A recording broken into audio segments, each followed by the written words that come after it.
Hello, Southeast Michigan, and welcome to First Integrity Real Estate. I'm Jane, your founder and principal broker. In the last video, we talked about the National Association of Realtors and the landmark decision against NAR concerning how real estate commissions are paid. Today, I'd like to go over the myriad of ways a seller can choose to compensate his agent for listing services. Let me start off by saying that there is no standard way, nor has there ever been a standard way to compensate a real estate agent for listing services or buyer agent services. Just as in all purchase agreements, a listing agreement is fully negotiable in all its terms as long as both sides agree to those terms. So how can a seller pay his real estate agent? A seller can pay his contracted agent a certain percentage of the final sales price of a property, let's say 7%. And with that 7%, the listing agent is authorized by the seller to offer half of that 7%, or 3.5%, to a buyer's agent for bringing an able and willing buyer to purchase the property. A seller can also agree to pay his contracted agent with a flat commission rate, let's say of $5,000. And within that same $5,000, the listing broker can offer a buyer's agent $2,500 for bringing a qualified buyer to purchase the seller's home. Now, these two examples are called the cooperative compensation model, and it's the method of compensation most used since the inception of buyer agency in the 1990s. The flat rates and percentages can vary wildly. Let me give you a short variation on the previous example.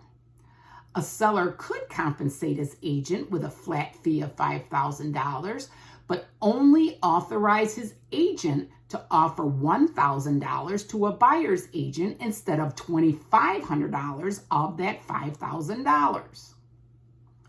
Another way a seller may want to compensate his contracted agent is with a lower percentage of the final sales price or lower flat rate fee. This type of listing agreement could include an upfront fee charged to the seller for listing the property, whether the home sells or not, and the remaining fees would be paid at closing.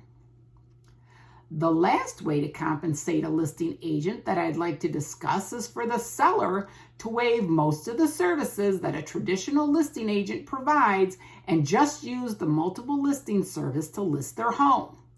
This option might appeal to those who are interested in attempting to sell their homes on their own, but need the internet exposure that the multiple listing service provides.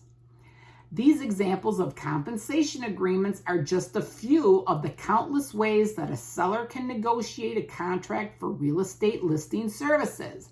And at First Integrity Real Estate, we are committed to working with you in whichever capacity works for you and providing alternative types of compensation agreements.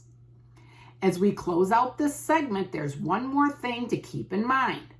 As offers to purchase come in on various properties, especially with the new rules coming in August, requests for offers of compensation may require a seller and a listing agent to revisit their private compensation agreements. Remember, in a real estate transaction, everything is negotiable as long as the parties agree. Well, that's it for today.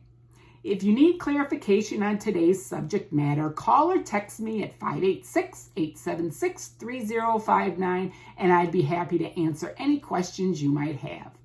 If you or someone you know is considering a move, contact me at 586-876-3059 for a free comprehensive property analysis. I look forward to hearing from you. If you found this video and the information provided useful, please share it. Then follow me on this platform. And remember, integrity catches on.